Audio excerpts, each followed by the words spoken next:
importante o para tener cierta autoridad en Atenas, tenías que ser una persona sabia. Y la tragedia trataba de convertir, vamos a decir, en mejores personas a los hombres. Esa era la concepción que se tenía, ¿ya?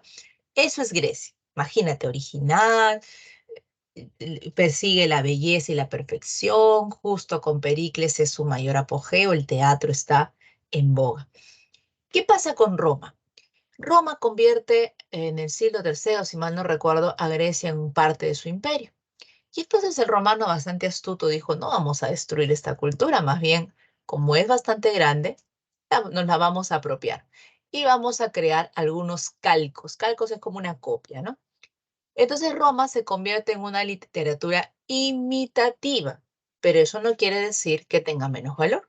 Ojo, ellos también buscaron el equilibrio entre el fondo y la forma, pero hay un plus, hay una cosita de más que le agregan los latinos que no tuvieron los griegos, que fue su espíritu nacionalista, ¿no? Si tú lees la Eneida de Virgilio, por ejemplo, tú descubres ahí que Eneas es el gran héroe de esta epopeya y por pasajes es un dechado en virtudes, ¿no? Porque ahora te voy a explicar por qué hizo eso Virgilio, ¿no? Cuando concibe la Eneida. Ese es el punto que no tuvieron los griegos, porque claro, yo en este momento te estoy diciendo literatura griega porque hay que darle un nombre, pero en realidad Grecia no existía como tal, todavía era un conjunto de pueblos, ¿no? Cada uno con su propia unidad, Esparta, Atenas, en fin, ¿ya? Acá es importante ver la diferencia entre los fines que persigue cada literatura, ¿no? Mientras que la griega persigue la belleza, la perfección. Ojo, no he dicho que los romanos no lo hagan, ¿no? Los romanos también tienen una literatura bella, de buenos versos, sino que su fin va por otro lado, ¿no? El fin de ellos es que su literatura sea útil, sea práctica para la gente, que aprenda de ella. Por ejemplo, ¿no? Ovidio, cuando escribe El arte de amar, que es una serie de consejos para hombres y mujeres de cómo emprender justamente algunas acciones amatorias. Lo hace porque pensaba pues que el amor no nacía con uno en el sentido de amor de pareja me refiero, ojo, sino que había que adiestrarse en ello. Bueno, ese libro le valió, le valió su exilio, ¿no? Porque Augusto consideró que era un libro inmoral, ¿no? Por haber hablado del amor entre, obviamente, entre ellos, el amor carnal, pues no, que es natural, creo que a estas alturas todos lo saben, pero bueno, pero fue tan importante el libro para los romanos, muchachos, y para muchos siglos después, que otras disciplinas han estudiado este libro, ¿no? Por eso hay un libro famoso en la materia de la psicología, de Erich Fromm, que también se llama el arte de amar, ¿no? Está basado en lo que Ovidio había trabajado en su momento, ¿ya? Muy bien. ¿Cuándo ocurre, profesora, el apogeo de los romanos? O sea, la literatura, ¿con quién llega a su máximo esplendor? Mira, mientras los griegos se encumbraron con su teatro y Pericles, en Roma va a ser la poesía con Augusto. El siglo de Augusto llega un año antes de Jesucristo, ¿no? Acuérdate que Augusto es Octavio. Acuérdate del general Octavio que mandó matar a Cleopatra. Él es Augusto, ¿ya? Y Augusto, con Augusto empieza esta, vamos a decir, ¿no? Esta nueva línea del mecenazgo, porque aquí está mecenas, pues también. Entonces, aquí entra la ayuda que se le brinda a los artistas, sobre todo a los poetas, para que puedan ser mantenidos, digamos, por el Estado de Augusto, por el imperio, y poder seguir promoviendo el arte, ¿no? O sea, imagínate qué tal nivel de fortaleza tenían los poetas para en ese momento a Augusto el emperador, ¿no? Eso ocurre un año antes de Jesucristo. Muy bien, listo. Vamos avanzando aquí sobre esta primera parte para entrar de frente a otra pregunta que se hace sobre Grecia. ¿Cuáles fueron sus periodos? Porque la literatura griega fue muy grande, abarcó muchos siglos, entonces hay que dividir, porque la división tiene que ver con los géneros que se trabajaron, ¿ya? Muy bien. Un chascarrillo. Ulises, ¿se puede saber dónde cojones has estado estos últimos 20 años? Ese es Penélope, ¿no? Preguntando por Ulises. Y Ulises le dice a Homero, Homero, cuéntale algo tú que tienes más gracia. ¿Dónde habría estado metido? Sepa Dios, ¿no? Entonces Homero nos cuenta toda la Odisea y nos ha creado toda una historia, ¿no? Ah, ya, perdón muchachos, sino que estaban haciendo un anuncio y pensé que era, esperen, voy a cerrar la puerta de mi oficinita. Si no, no los voy a, me voy a distraer con ellos. Ya, muy bien. Ahora sí.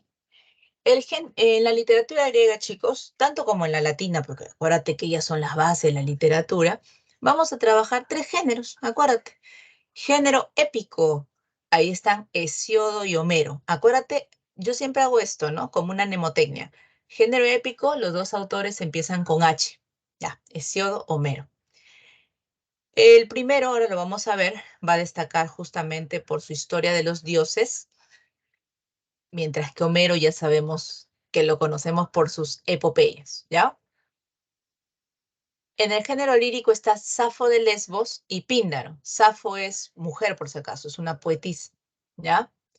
Y en el género dramático van a destacar en las dos especies, ¿no? En la tragedia, en ese orden, ¿ah? Trata de aprendértelo en ese orden.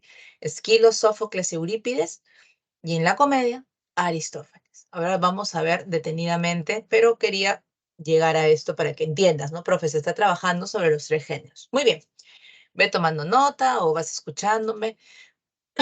Vamos a ver lo de los periodos.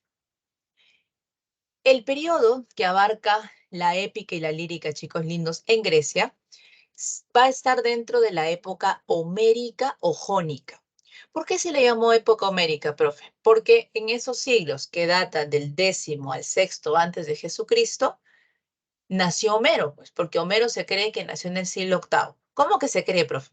Chicos, Homero es una incertidumbre. Ahora lo vas a ver, pues te voy a poner un videito chiquito de 1 minuto para que tú veas. Homero es un enigma en la literatura. Pero bueno, se cree que nació en estos siglos, por eso se le llama época homérica. ¿Por qué se le llama jónica? Porque los jonios, acuérdate que los griegos estaban conformados por tres grandes pueblos, ¿no? Los aqueos, los dorios, los jonios. Los jonios están en ese momento establecidos o que de alguna manera tienen mayor importancia.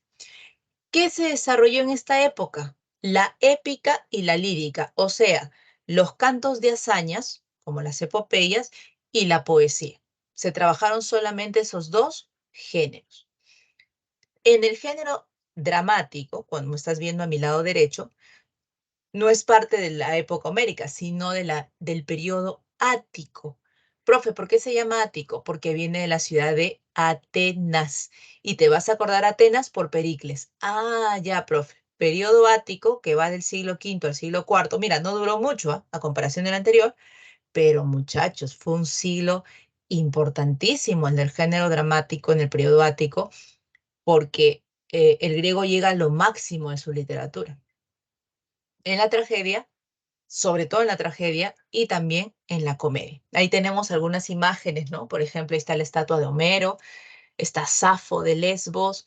En la parte dramático vemos a un teatro griego antiquísimo, donde dice Esquené es el escenario, donde ves las murallas porque no había telón, ¿no?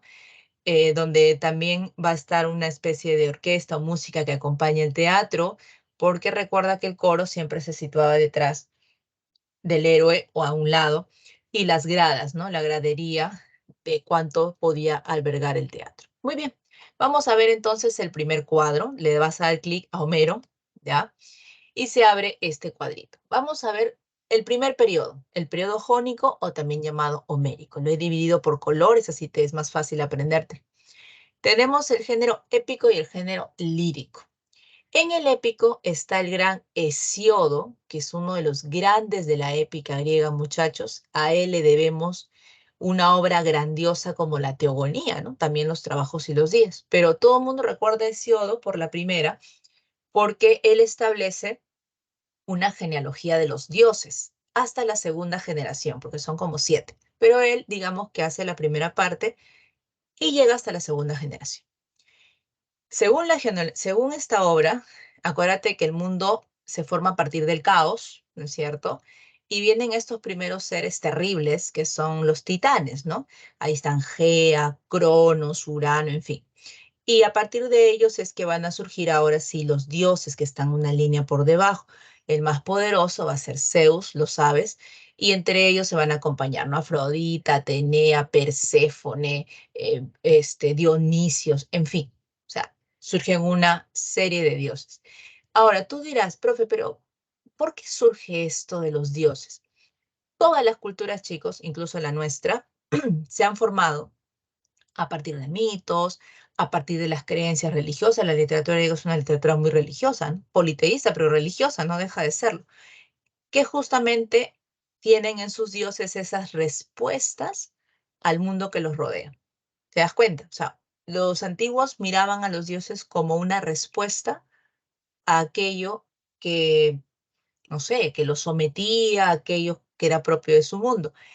Pero como bien dicen los estudiosos, ¿no? A diferencia de muchas culturas, los griegos quizá fueron una de las pocas que tienen también dioses abstractos, ¿no? O sea, porque la mayoría de los dioses siempre van ligados a la naturaleza, el mar, el cielo, la lluvia, ¿no? En fin. Pero si tú te das cuenta, por ejemplo, en el mundo griego tienes a Atenea, que es la diosa de la sabiduría, ¿no? Entonces uno, claro, la sabiduría es una cuestión abstracta. Y uno puede decir, ah, profe, uno tiene que ser sabio siempre, sí, pero sabiduría sin empatía a veces no es muy útil. Y profe, ¿por qué dice eso? Porque en la Ilíada Atenea interviene de esa forma. ¿Te das cuenta? Afrodita, la diosa del amor, y uno dice, ay, profe, qué chévere, ¿no? El amor. Pero, profe, una cosita, ¿por qué casi todas las historias con Afrodita son terribles? Bueno, pues porque el amor puede ser un sentimiento muy bonito cuando es medido. Por eso los griegos hablaban de la justa medida. Pero cuando se desborda, te enceguece, te enloquece, te hace hacer cosas no muy buenas. Ah, cierto, profe. Aparte que Afrodita, acuérdate, según la teogonía de Hesiodo, se une, a ella la condenaron a casarse con Hefaistos, que era el dios más feo del Olimpo, pero ella lo termina engañando con Ares, que es el dios de la guerra. Tú te preguntarás, ¿cómo puede haber una afiliación entre alguien que supuestamente expresa el amor con alguien que expresa la guerra? Porque del odio al amor hay un paso. A veces los desiguales se atraen. ¡Ah! Profe, no puede ser, es por el mito. Sí, no es por la Rosa de Guadalupe ni por nada de esas cosas que tú ves. Es por los mitos de Sion. O sea, por eso te digo, si tú te pusieras a ver la mitología griega con una óptica más allá de, uy, profe, qué grande el dios, tú te darías cuenta que hay muchas cuestiones encerradas de las que se habían dado cuenta los griegos y esas representaciones las hacían en sus dioses.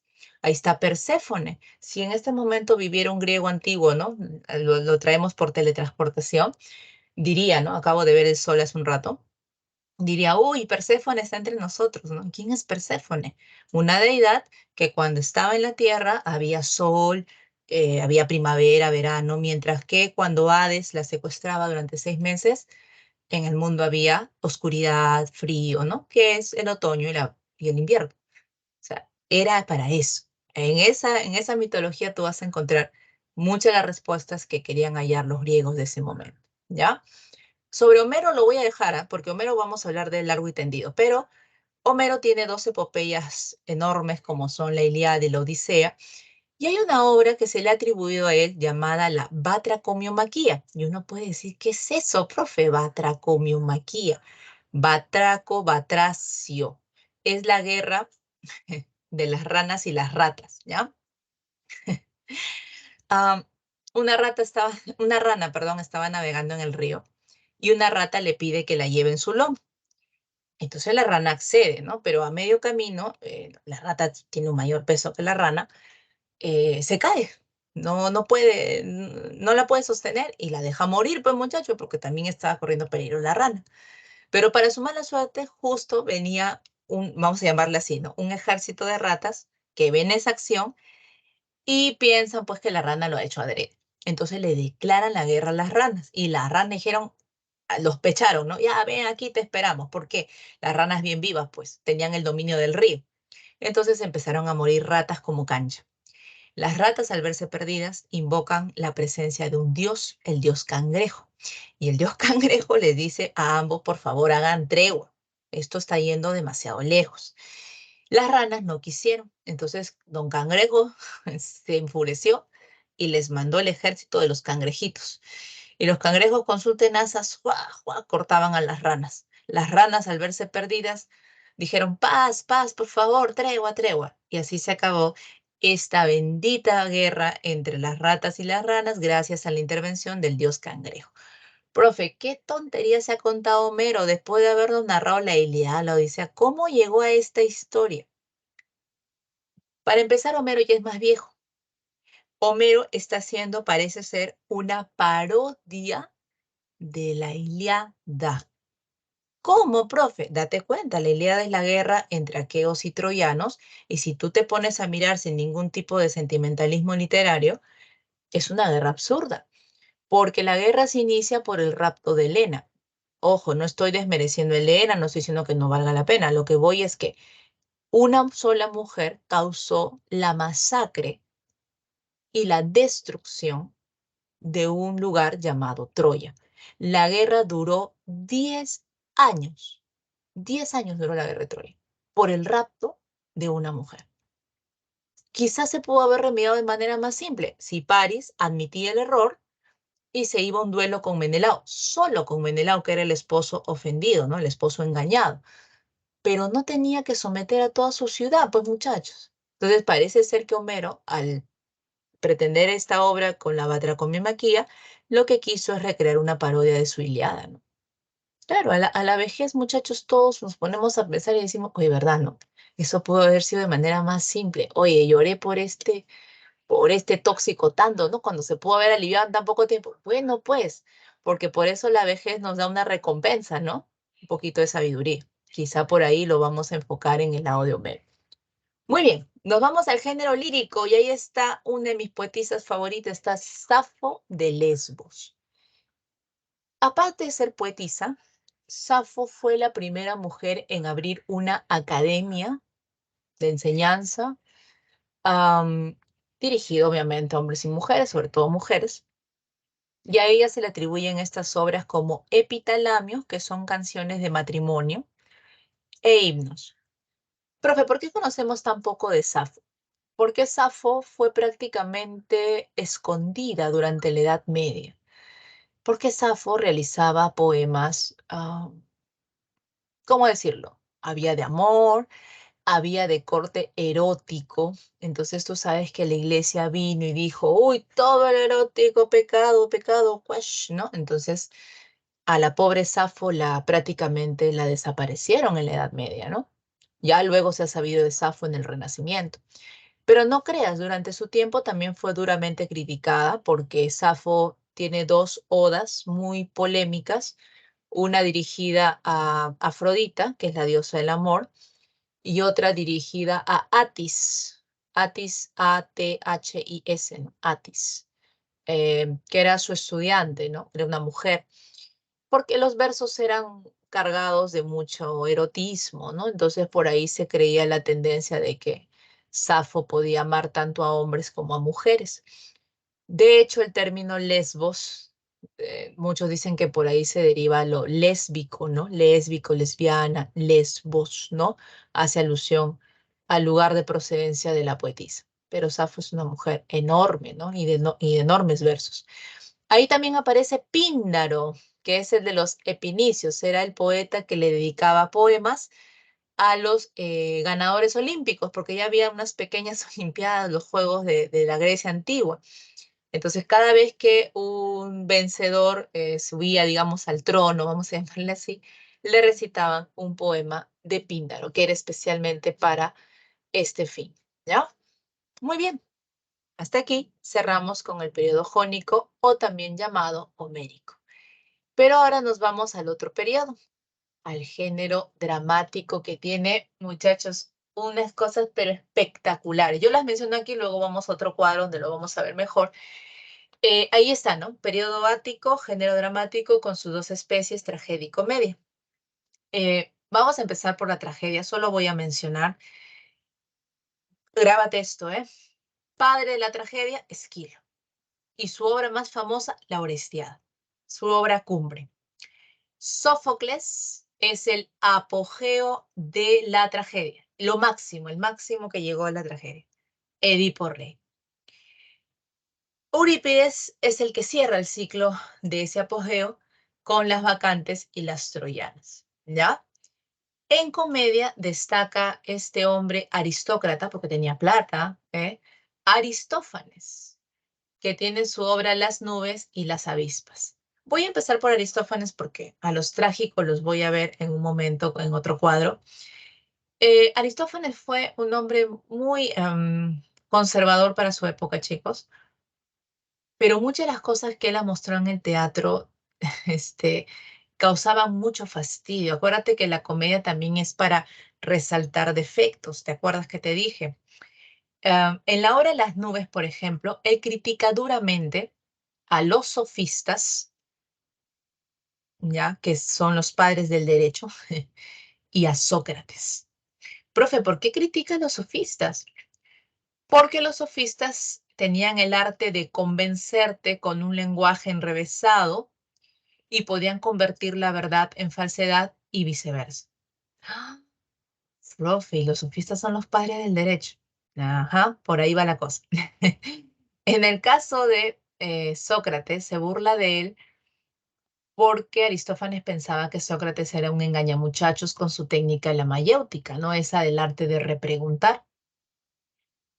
Pero no es tanto así, sino que Aristófanes, como justamente pertenece a una clase de los ricos, Sócrates les era incómodo, pues porque acuérdate que con Sócrates empieza una filosofía nueva, empieza la filosofía ya no del ser ni del onto, que lo habíamos visto con Anaximandro, Anaxímenes, no, no, ya no.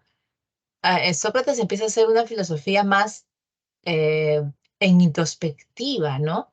Y empezó a hacerse preguntas o cuestionamientos, solo sé que nada sé, conócete a ti mismo, en fin. Y entonces Sócrates empezó a ser un dolor de cabeza para las autoridades, para todos, porque ya Sócrates era un descreído de los dioses, entonces como que estaba diciendo, oye, piensa por ti mismo, ¿no? Bueno, por algo le hicieron tomar la cicuta, pues muchachos, no en vano lo condenan a la muerte. Entonces Aristófanes, digamos que coge esta parte de Sócrates que no le gusta y lo lleva al teatro en su obra Las nubes. En Las avispas, Aristófanes critica la democracia. No cree que esa sea la mejor forma de gobierno. Em, ¿Por qué le puso a las avispas, no? Porque la avispa es como que pica y hace sonidos, ¿no? Pero molesta, ¿no? Entonces, en esta historia da a entender como que la gente elige a sus representantes, por eso se llama democracia, pero estos hacen cada vez más bulla para corromperse, ¿no? Entonces, en realidad no representan a nadie, ¿no? Sino se representan como que a sí mismos. ¡Ah! Profe, es el Perú del siglo XXI. Algo así, Aristófanes se adelantó mucho, pero solo que lo dijo 25 siglos antes, ¿no? Bueno, ahora sí vamos a los trágicos, muchachos. Los trágicos son para mí, es una belleza dictar los trágicos griegos, ¿ya? Voy a empezar por Esquilo.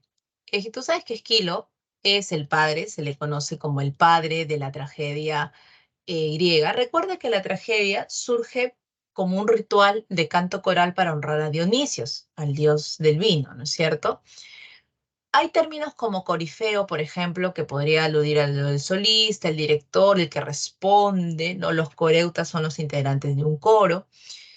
Y usualmente la tragedia siempre venía de la mano con un drama satírico, pero muchos de ellos se han perdido, ¿ya? Entonces nos vamos a referir exactamente a la tragedia en sí misma.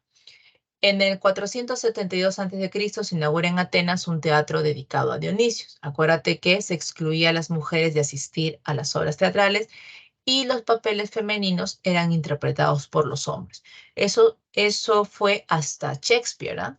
O sea, más o menos esa costumbre ha llegado hasta la época del Renacimiento. Acuérdate que el fin supremo de la tragedia es la catarsis. Eso había que hacer. Muy bien, en el caso de Esquilo, acuérdate que él es el padre de la tragedia griega, tiene una influencia de un dramaturgo llamado Frínico, Y él básicamente trabaja siempre tres partes, por eso se llama también, se le conoce como el autor de las trilogías, ¿no? La Orestiada es una trilogía que apareció en el año 458 antes de Jesucristo. ¡Hala, profe! ¿Eso fue en el siglo V? Sí. La Orestiada tiene tres partes que yo las voy a resumir. Agamenón, las Coéforas y las Eumenias. Esas son las tres partes de la Orestiada. Ok. En la parte de Agamenón, justo surge la llegada de este rey, el rey de Micenas, llega a su tierra porque él ha estado en Troya. Acuérdate que Agamenón lo vamos a ver en Ilíada, grábate ese nombre.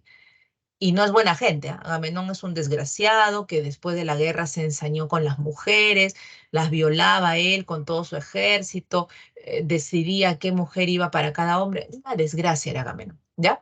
Entonces, cuando Agamenón llega a su tierra, no va solo, está llevando a la sacerdotisa Casandra, que había sido sacerdotisa de Troya y había servido al dios Apolo, había sido una mujer virgen, porque justamente las sacerdotisas tenían que serlo. Y Agamenón, cuando acaba la guerra, y ya sabes que Troya fue destruida, con las mujeres hicieron lo que les vino en gana, y Casandra fue una de las que pagó, como se dice, el peor de los calvarios, ¿no? Violada por todo un ejército, enloquece, pero parte de verdad quedaba en medio de su locura. Entonces, cuando Casandra llega con Agamenón, lo primero que dice Casandra es, aquí huelo a sangre, dice. Claro, lo que le está advirtiendo al espectador es que Agamenón va a morir, y va a morir en manos de quien menos lo espera, de su esposa Clitemnestra, así se llama la mujer. Clitemnestra lo espera para asesinarlo en su bañera, o sea, mientras tomando el baño, ¡wow! Cuchillazo limpio. Pero Clitemnestra no actuó sola, o sea, tenía un cómplice. Ese cómplice se llamaba Egisto. Y Egisto era su amante, pero al mismo tiempo primo de Agamenón. Todo quedaba en familia. Claro, y Egisto quería el poder, pues por eso también se une a esta causa. Pero, profe, ¿Clitemnestra quería el poder? No, Clitemnestra quería venganza, porque el desgraciado de Agamenón, antes de ir a la guerra, había sacrificado a su hija Ifigenia. Cuando digo sacrificado, quiere decir que la mató para que su sangre fuera vertida y fuera hacia los dioses. Profe, ¿para qué? Para que gane la guerra de Troya, pero además para que los dioses lo favorezcan con el viento, porque Agamenón era un desobediente de primera, ya había enfrentado a más de un dios. Entonces no le quisieron dar viento para que pueda zarpar hacia Troya. Entonces él mata a Ifigenia para que le den el viento y aparte gane la guerra de Troya. Por eso Agamenón en la Ilíada se comporta como un ser desafiante, descreído, porque sabe que los dioses están de su lado por la afrenta que ha hecho. Pero su esposa nos lo perdona, esperó que regresara la guerra que duró 10 años, ya te dije, y lo asesina. Ya está.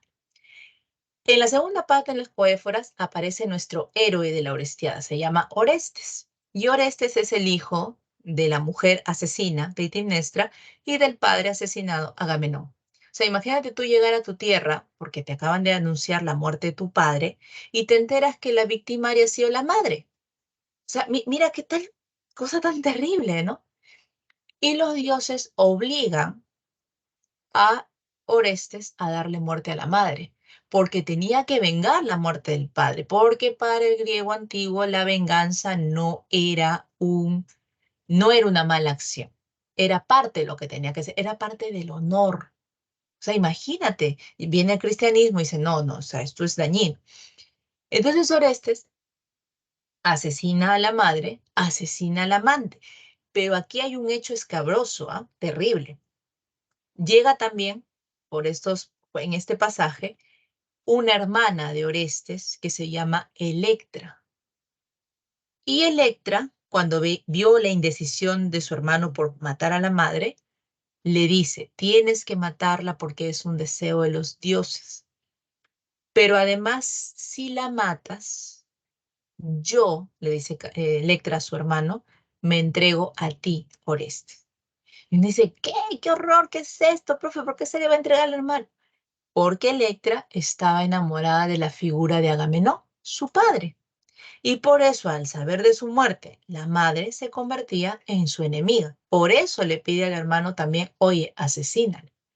¡Ah! Por eso surge el famoso complejo de Electra. Las chicas que inconscientemente tienen una especie de amor o apego hacia la figura del padre.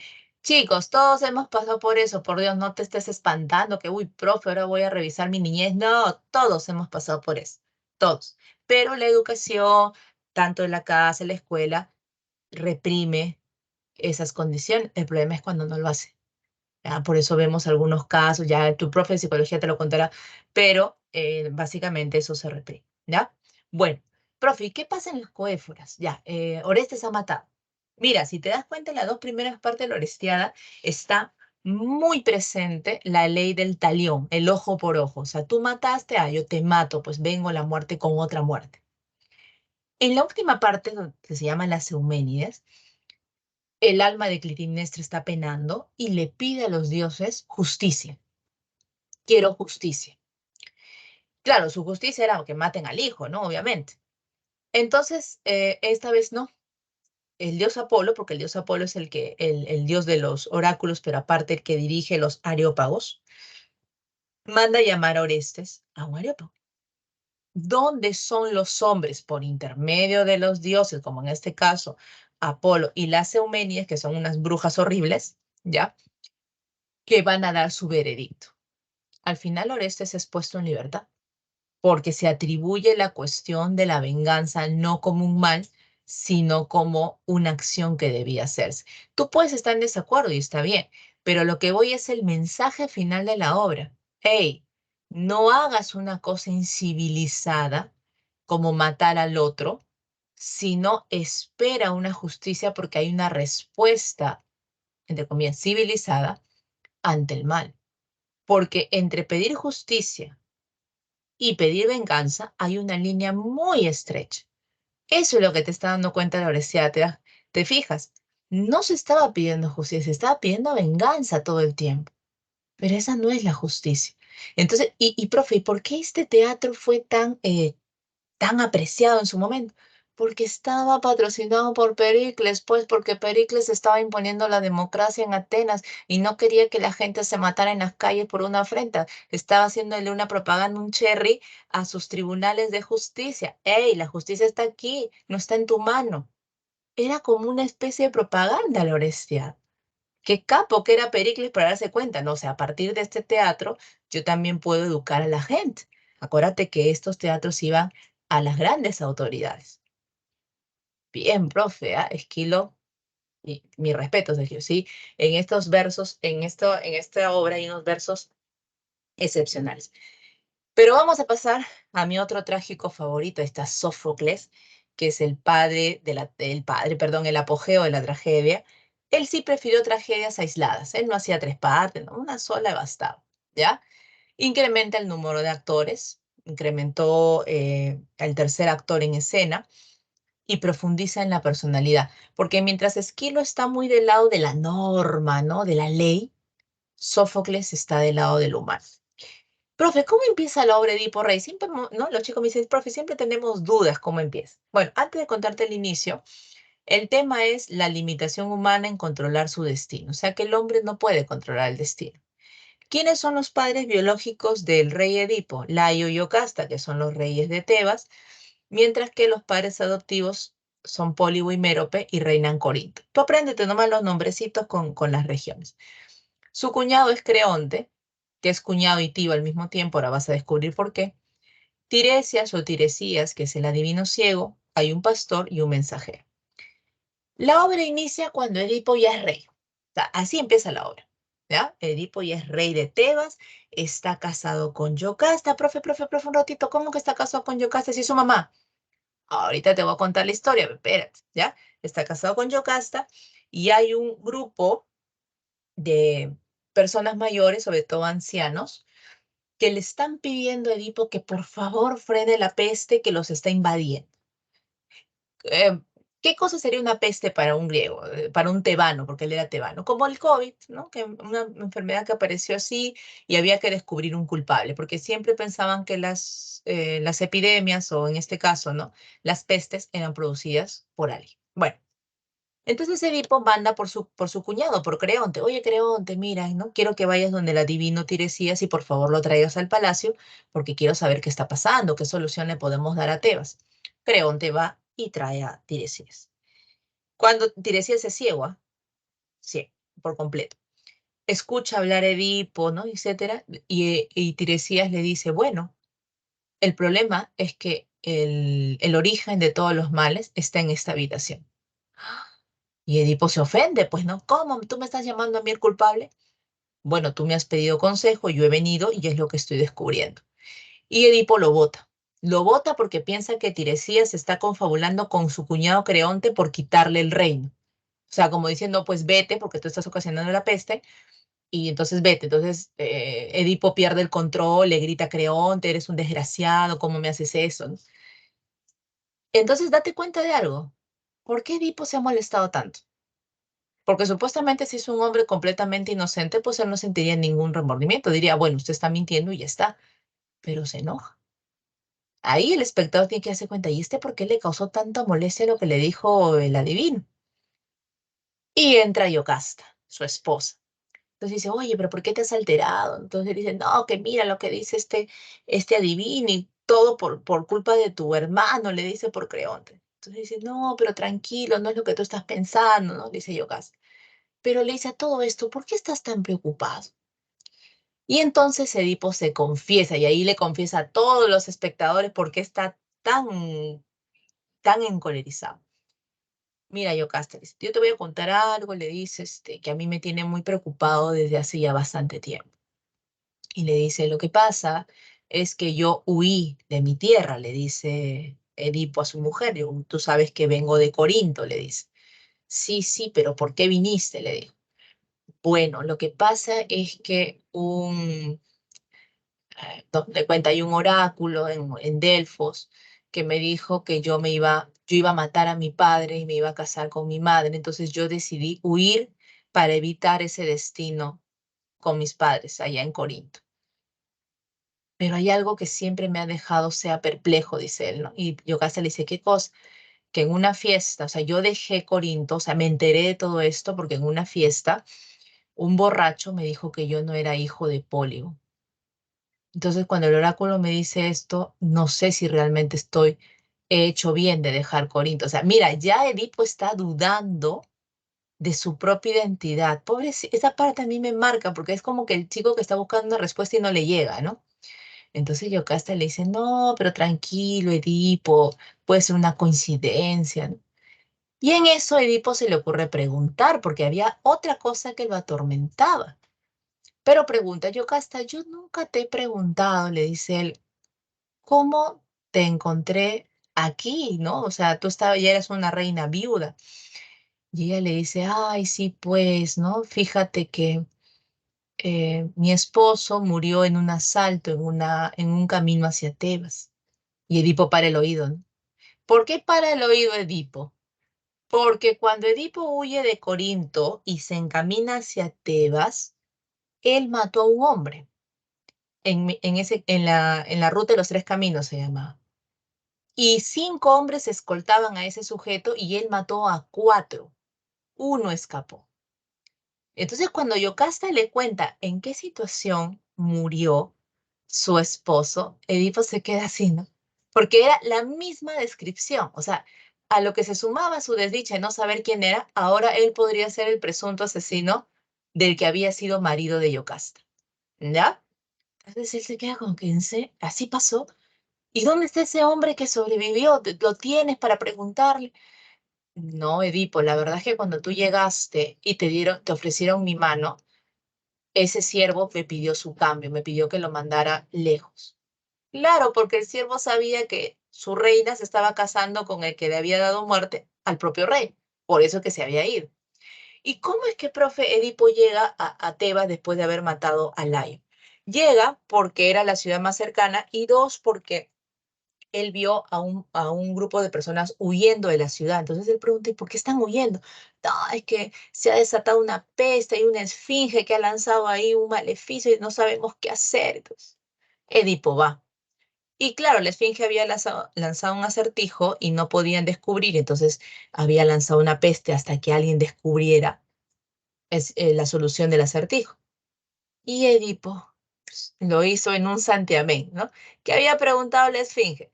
¿Cuál es el animal, no? Que cuando nace camina en 4 patas, cuando crece en 2 y cuando va a morir en 3.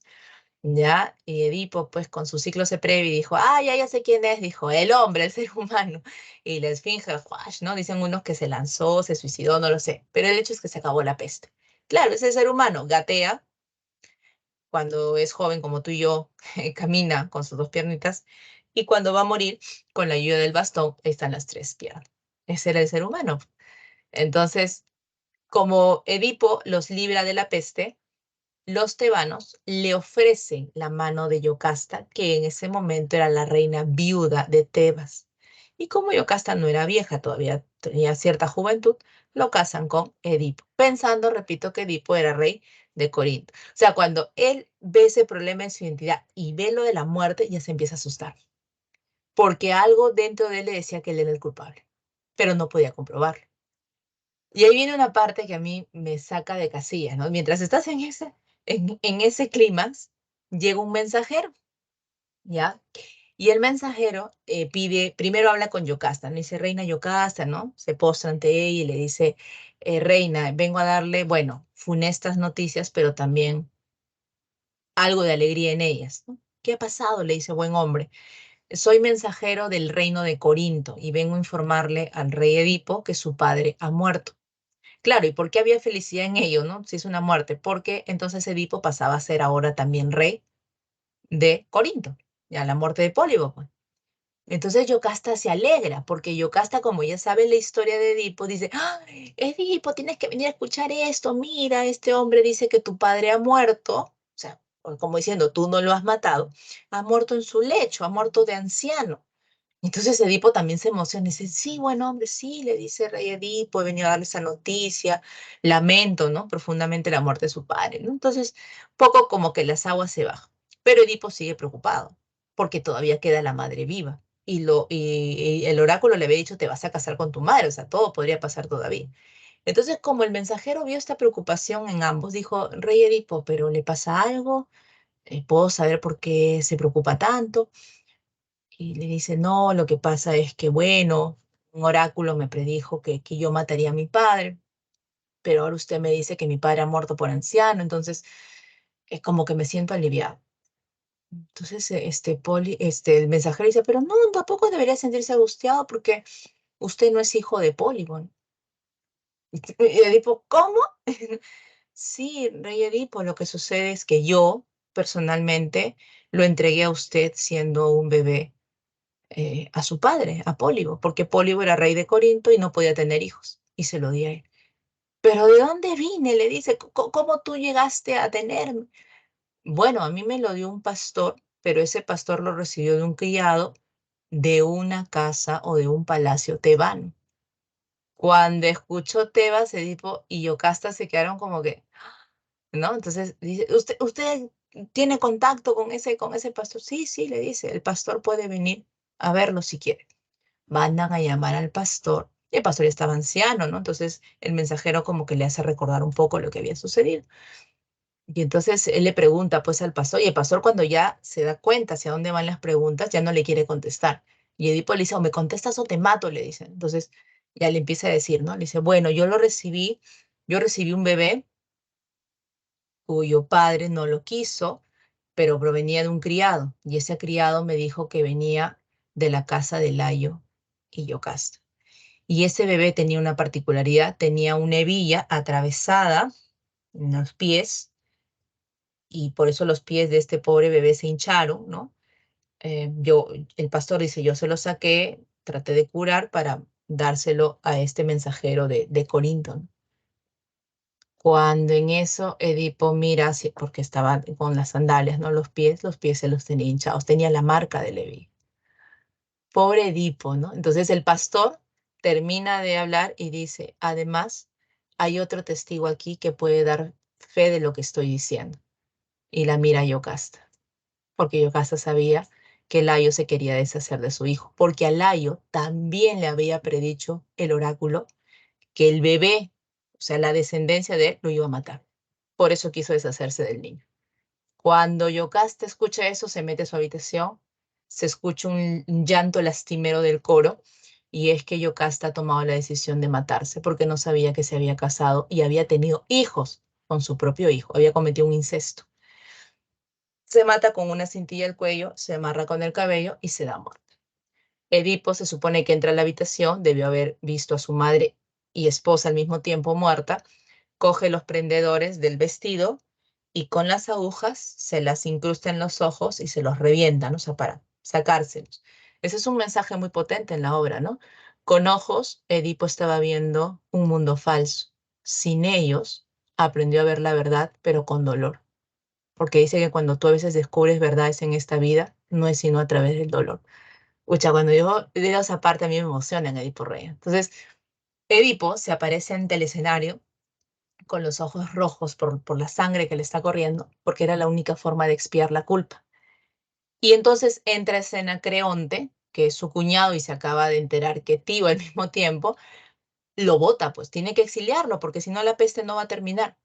Y la única persona que acompaña a Edipo, porque ya está ciego, es su hija Antígona. Recuerda que Edipo tuvo 4 hijos con Yocasta, 2 varones y 2 mujeres. Los varones estaban Eteocles y Polinices, y en las hijas estaban Antígona e Ismena. Y ahí viene la parte decisiva de esta, o sea, él se va expulsado y los hijos le dicen a su padre que no se preocupe, que ellos van a saber llevar bien el gobierno de Tebas, como que se van a alternar un año el mandato. ¿Y qué les dice Edipo? Ni uno de ustedes va a gobernar Tebas. Antes van a morir. Y eso fue lo que pasó. ¿Ya? Entonces ahí termina Edipo. Ahora la pregunta es, pero profe, ¿por qué esta tragedia tan horrible? ¿Por qué Edipo está pagando una culpa que no es de él? Te indico, una leyenda anterior a Edipo Rey, no la lees en el libro, es una leyenda anterior, da cuenta que su padre, Layo, violó a un menor, un muchacho, un varón llamado Clipiso, si mal no recuerdo. Y empieza la pederastía en esta región, en Tebas, por culpa de Layo. Entonces el padre de este muchacho, que era Pélope, le lanzó un maleficio. Le dice, Layo, por todo el daño que le has hecho a mi hijo. Ay, su hijo se mató, pues, por la violación que le causó Layo. Entonces le dice, por este daño que tú has hecho, tú las vas a pagar con tu estirpe, le dijo. Entonces ahí fue, por eso Layo consulta al oráculo, pues, porque le habían declarado que iba a pasar algo mal, y eso mal iba a ser que su hijo lo iba a matar. Pero ojo, le dijo con su estirpe, o sea, todos los que está hasta que no muera el último de su sangre. Por eso cuando Edipo se va a Colono, donde se supone que muere, y había lanzado el maleficio a sus propios hijos, ¿dónde puedes leer esa obra? En los 7 contra Tebas de Esquilo. Los hijos, Eteocles se va a unir con Creonte y Polinices va a ser como el bueno, se van a enfrascar en una guerra por el poder de Tebas y los dos mueren, pues. Los dos mueren. Entonces Creonte se queda en el poder y Creonte decreta que nadie le puede dar sepultura a Polinices por haber sido un traidor a Tebas. ¿Quién le da la sepultura? Antígona, su propia hermana, sí desobedece a su tío y le da la sepultura a su hermano. ¿Qué hace el desgraciado de Creonte? La mata viva, la sepulta a ella viva, la encierra. El hijo de Creonte se había enamorado de Antígona, entonces al ver que su amada ya había muerto, se mata y Creonte no puede con el dolor y hace lo mismo. Con Creonte se acaba la estirpe de Layo. O sea, de por ahí. ¡Hala, profe! ¡Qué alucinante esta historia! Por eso te digo, los griegos, o sea, no hay cabo suelto en los griegos. Todo tiene un porqué, todo se relaciona. O sea, Marvel, fuera de acá. Los griegos, muchachos. Por eso cuando yo leo Edipo Rey, yo me emociono. ¿Y por qué no se emociona Edipo? Muchachos, porque Edipo es un humano. Y esa tragedia que le ha pasado a él le puede pasar a cualquiera. Por eso es que ahí está la fragilidad del humano en Sófocles con su Edipo. Porque eso que le ha pasado a Edipo, tú también a veces te preguntas, ¿por qué me pasa todo a mí si yo no he hecho nada malo? Ah, entonces tampoco estoy diciendo que hoy tu papá tiene la culpa, ojo, sino estoy diciendo que el hombre se siente a veces frágil ante estos episodios de su vida. No tienen una explicación aparentemente lógica. Oye, y esta idea de Edipo, mira cómo ha quedado impregnada hasta ahora, ¿no? Yo he escuchado gente que dice, oye, pórtate bien, ¿ah? Pórtate bien porque si no la van a pagar tus hijos. O sea, es una frase que a mí se me ha quedado siempre. Y yo no decía, ¿por qué? Bueno, pues parece ser que la respuesta la hallamos en Edipo, la gran tragedia de Sófocles. Léela, es Es una obra horrenda, diálogo tras diálogo, pero tiene unos versos maravillosos. Bien, nos pasamos del teatro y has visto que yo babeo por Sófocles, un poco más me voy a tatuar su nombre. Ahora sí, nos vamos a dedicar estrictamente a los cantos homéricos para pasar ya a la literatura latina y abandonarte porque ya pasó cerca de una hora que te estoy hablando. Ok, vamos a los cantos homéricos. Antes de pasar a narrarte un poco, vamos a ver una pequeña historia de los cantos para que tú puedas apreciar un poco más la historia, ¿ya? Muy bien, vamos a empezar. Homero fue un poeta griego nacido en Esmirna, una ciudad que se encuentra en la actual Turquía, frente al mar Egeo. Homero vivió en el siglo VIII a.C. Se dice que era ciego. No hay ningún dato que se pueda dar sobre el autor que sea fiable, ni siquiera su existencia. Navegamos en terrenos pantanosos, en una ciénaga de incógnitas que se plantean ante la cuestión homérica. La Ilíada y la Odisea son las dos grandes epopeyas atribuidas a Homero. La Ilíada, el poema más antiguo de Occidente, narra acontecimientos ocurridos en el 10º y último año de una gran guerra, que confrontó a troyanos y aqueos frente a las puertas de la ciudad amurallada de Ilión, más conocida como Troya. Esta guerra forma parte de la épica grecolatina. Los antiguos griegos daban los hechos narrados por Homero como ciertos. Sin embargo, los hechos acaecidos en Troya no ocurrieron en la época de Homero, sino que acontecieron siglos antes. Eratóstenes fechó la guerra en el siglo XII a.C. y Heródoto la fechó en el XIII a.C. La guerra de Troya parece, pues, que formó parte de una tradición oral que perduró hasta la época de Homero y que gracias a él ha llegado hasta nuestros días. La Ilíada describe un episodio de esta guerra y la Odisea narra el viaje de vuelta al lugar natal de Odiseo, conocido en latín como Ulises, uno de los héroes griegos de la guerra de Troya. Aunque la Ilíada y la Odisea sean los dos únicos poemas sobre Troya que se han conservado íntegros, en realidad formaban parte de un ciclo épico del que se ha perdido la mayor parte. En aquel entonces la mujer más hermosa del mundo era Helena, hija del dios Zeus y de Leda. Helena estaba casada con Menelao, el rey de Esparta. El príncipe troyano Paris, hijo del rey Príamo, acude en misión diplomática a reunirse con Menelao y su bella esposa. Paris y Helena se enamoran y los dos amantes marchan a Troya. Este es el casus belli que inicia la guerra de Troya. Los griegos eligen a Agamenón, rey de Micenas y hermano de Menelao, como comandante en jefe. Una flota aquea de más de 1000 barcos se termina desplazando hasta Troya para vengar la afrenta. La Ilíada se divide en 24 cantos. En la Ilíada, Homero relata un episodio final de la guerra de Troya que no dura más de 2 meses. En el primero de los cantos se narra la ira de Aquiles. Aquiles, el más grande de los héroes griegos, tiene una trifulca con el rey Agamenón, líder del bando aqueo. El rey Agamenón priva a Aquiles de su amante, la esclava Briseida. Un Aquiles dolido decide retirarse de la lucha. La balanza se desequilibra, pues, en favor de los troyanos, ya que sus enemigos aqueos han perdido al mejor de sus soldados. Más tarde, el príncipe troyano Héctor, hermano de Paris, mata a Patroclo, amigo y compañero de armas de Aquiles. La trágica noticia consigue que Aquiles, enfurecido, decida regresar al combate para vengar la muerte de su querido Patroclo. Aquiles termina dando muerte a Héctor. La Ilíada finaliza en su último canto con los funerales de Héctor. En los poemas homéricos siempre se entremezclan héroes y dioses. Unos dioses caprichosos toman partido continuamente en los asuntos de los mortales. Tanta intervención divina hizo que durante la Edad Moderna se considerase que tanto la guerra como la ciudad formaban parte de un relato mitológico. Es decir, que el relato homérico no era más que ficción en estado puro. Pero en el siglo XIX, un millonario prusiano llamado Heinrich Schliemann Bueno, ahí lo vamos a dejar porque nos interesaba solo lo de la Ilíada, pero si quieres saber si Henry Schliemann encontró Troya, la encontró. La encontró. Y encontró 7 pisos debajo de ella. Se supone que entre el piso 6 y 7 está Troya. La profe, qué alucinante. ¿Te das cuenta que Homero es un enigma? O sea, muchos lugares se lo discuten, ¿no? De dónde nace y todo esto, pero bueno, vamos a dedicarnos a los cantos homéricos. Ya has escuchado un poco de la Ilíada, yo solamente voy a redondear la idea. La Ilíada y la Odisea son las dos grandes epopeyas atribuidas a Homero. Ilíada porque viene el término ilión, que significa Troya, y Odisea porque el héroe máximo de la epopeya es Odiseo, que en latín se le conoce como Ulises. Ojo, Ulises u Odiseo también participa en la Ilíada. Ojo, ¿ya?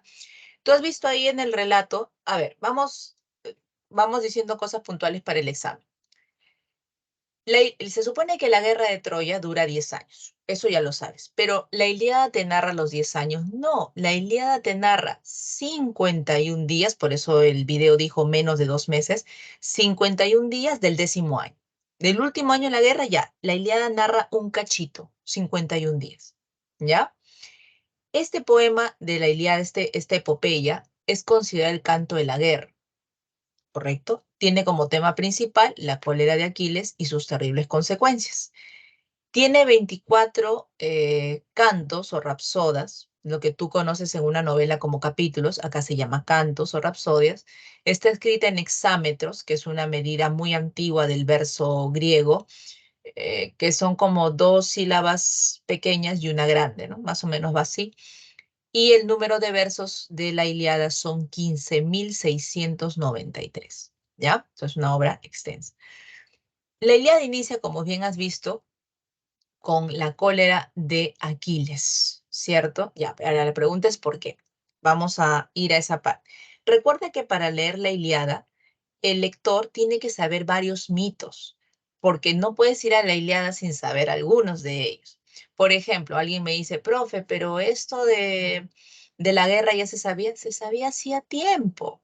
Y se supo porque Eris, la diosa de la discordia, le avisa a Tetis en su famosa fiesta que su hijo Aquiles va a morir en Troya. Va a ser leyenda, eso sí, todo el resto de la humanidad va a contar sus hazañas, pero ella le advirtió que iba a haber una guerra. Claro, y la guerra ocurre, muchachos, porque acuérdate que en esa fiesta, cuando llega Eris sin invitación, lanza una manzana, ¿no? Y la manzana decía para la más bella. Y las diosas del Olimpo, que eran tremendas vanidosas, se lanzaron sobre ella. Pero al final se la van a disputar 3, ¿no? Hera, la esposa de Zeus, Atenea, la diosa de la sabiduría, y Afrodita, la diosa del amor. Entonces Zeus no podía ser el juez, pues porque había un sesgo, era esposo de Hera. Entonces decidieron que el juez sea Paris, el hombre más hermoso de ese momento. Y entonces Paris termina dándole la manzana a Afrodita. Pero no lo hizo porque simplemente a ella me pareció la más bonita. Lo hizo porque entre todo lo que las diosas le habían ofrecido, lo que finalmente le termina ofreciendo a Afrodita, a él le pareció lo mejor. Qué bobo, ¿no?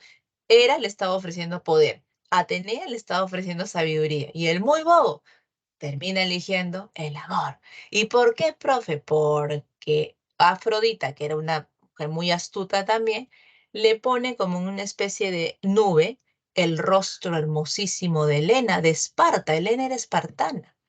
Y Paris cayó embobado ante esa imagen. Por eso es que la rapta cuando va en esta misión. Ojo, quien iba a la misión era Héctor, pero Paris lo acompaña y aprovecha para robarse a la esposa de Menelao. Oye, muchacho, tú has visto 300, ¿verdad? La película. Te estoy diciendo que Menelao era espartano. ¿Cómo eran los espartanos? Eran los hombres más temidos del mundo antiguo, eran tremendos guerrerazos. Y el bobo de Paris se le ocurre ofender al rey, o sea, el que mejor lucha en esos hombres. Dime si no es bobo este, ¿no? Pero bueno, en fin, así son los hombres cuando se enamoran. Ya, listo. Hombres y mujeres, ok. Entonces sucede, pues, entonces eso se tiene que saber por qué.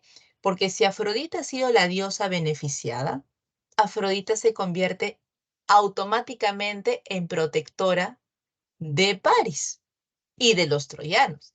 En cambio, las diosas Hera y Atenea, que han sido las ofendidas, van a tomar siempre parte por los aqueos.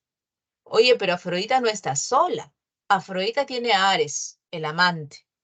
Tiene a Apolo, al dios del arco y la flecha, junto con su hermana Artemisa. O sea, si tú tienes que poner en una balanza, quien estaba destinado a ganar era Afrodita con su ejército de los dioses, ¿eh? Los otros estaban para perder. Pero ahí viene pues el balance que se va a ver en la Ilíada. Muy bien. Otra cosita. Te dije que en esa fiesta a la madre de Aquiles, a Tetis, Eris le dice, oye, tu hijo va a morir joven, ¿ah? ¿Qué hizo Tetis? Todo lo que tú sabes por los mitos, ¿no? Que lo sumergen en en el río este mágico para que Aquiles se vuelva como una especie de semidios, pero la única parte que no pueden sumergir es el talón, pues porque ahí lo están cogiendo. Esta era la parte vulnerable. Y él no contenta con eso, Tetis lo incluye o le pide el favor a un rey que lo esconda en un refugio de mujeres. Ahí lo pide, por favor, escóndelo, escóndelo, que no lo encuentren para que vaya a la guerra. Entonces, esa parte a mí me pareció graciosa, ¿no? Odiseo haciendo su lista, ¿no? A ver, ya está el ejército. Uy, acá falta alguien. Falta el ejército de los mirmidones o los mirmínodes, que estaba liderado por Aquiles. Oye, ¿dónde está Aquiles? Oye, todo el mundo lo buscaba y nadie lo encontraba. Entonces, como Odiseo era pues el capo, el súper, el que hacía buenas estrategias. Ay, ay, ay, mejor no pregunta dónde. ¿Dónde no han buscado? Ay, le dicen rey Odiseo, Odiseo era rey de Ítaca. No hemos buscado en ese refugio porque no nos dejan entrar. Ya, yo voy a ir. Salió Odiseo al toque. Y Odiseo entra al refugio, te imaginas un patio lleno de mujeres, ¿no? Y las mujeres se asustan pues, porque nunca habían visto entrar a un hombre, era un refugio de mujeres. Tenía que buscar entre ellas a Aquiles, porque Aquiles tenía el cabello largo, pues, ¿ya? Tipo así, champú de sedal, sedal, ¿ya? Y entonces, ¿cómo hace? No le va a levantar el vestido a cada uno a ver, oye, ¿qué hay debajo, no? Entonces, ¿qué hizo Odiseo, que era recontrastuto? Cogió un puñado de joyas y las empezó a lanzar así tipo piñata de fiesta infantil. A ver, chicas, un regalito, ¿no? Y las chicas enloquecían y se tiraban al piso por una joya. Pero de pronto vio una mujer así medio cuerpada que no hacía lo mismo que el resto, pues no le importaba la joya. O sea, sospechoso, dice, ¿no? Ya. Trae un arma, o sea, un arco y flecha de ese momento, bien sofisticado, ¿no? Y lo pone en el medio del patio. Nadie se acercó, nadie le hizo caso. Pero esa mujer que se había quedado en una esquina ahí mirando, se acercó porque como que sentía pues la nostalgia de no coger un arma hacía tiempo, ¿no? Y Odiseo le dice, Aquiles, eres tú, ¿no? Y Aquiles, sí, Odiseo. Y Odiseo le dice, oye, pero te estamos buscando para ir a la guerra. Es que mi mamá no quiere. ¿Cómo que tu mamá no quiere? Sí, mira, invócala, ¿no? Entonces la invocan a Tetis. Y Odiseo, pues que era el rey del floro, le dice, pero diosa, fíjese, su hijo va a ser famoso, va a aparecer en los libros de examen de admisión, déjelo ir a la guerra, lo vamos a cuidar. Y lo deja ir a la guerra. Pero Tetis siempre tuvo el temor de que Odiseo no regresaba. Aquiles, perdón. Y Aquiles nunca regresó, dicho sea de paso.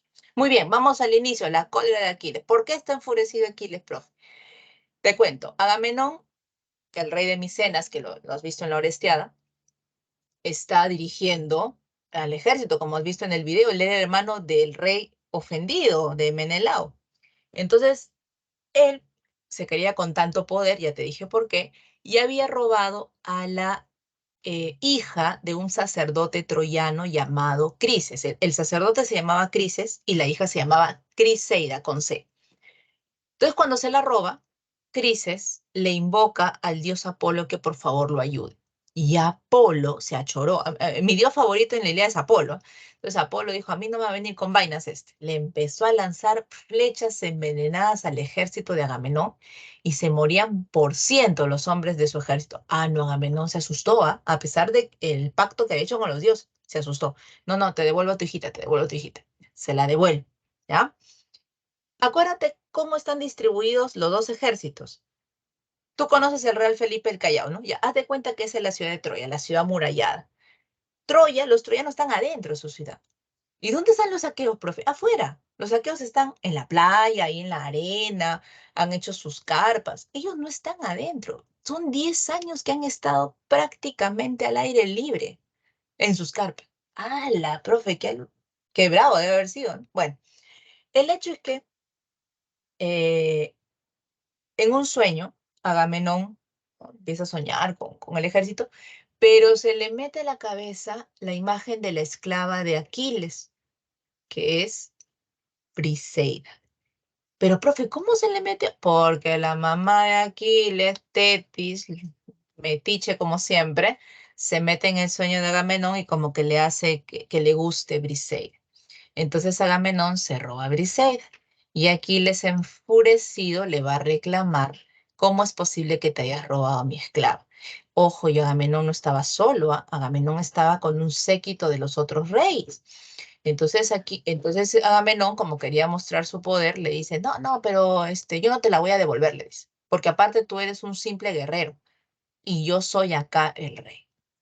Entonces Aquiles eleva su lanza como para querer clavarlo, pero prefiere hacer lo contrario. La lanza la penetra en la tierra, en la arena. Y eso es una señal de guerrero, pues está diciendo: abandono la guerra.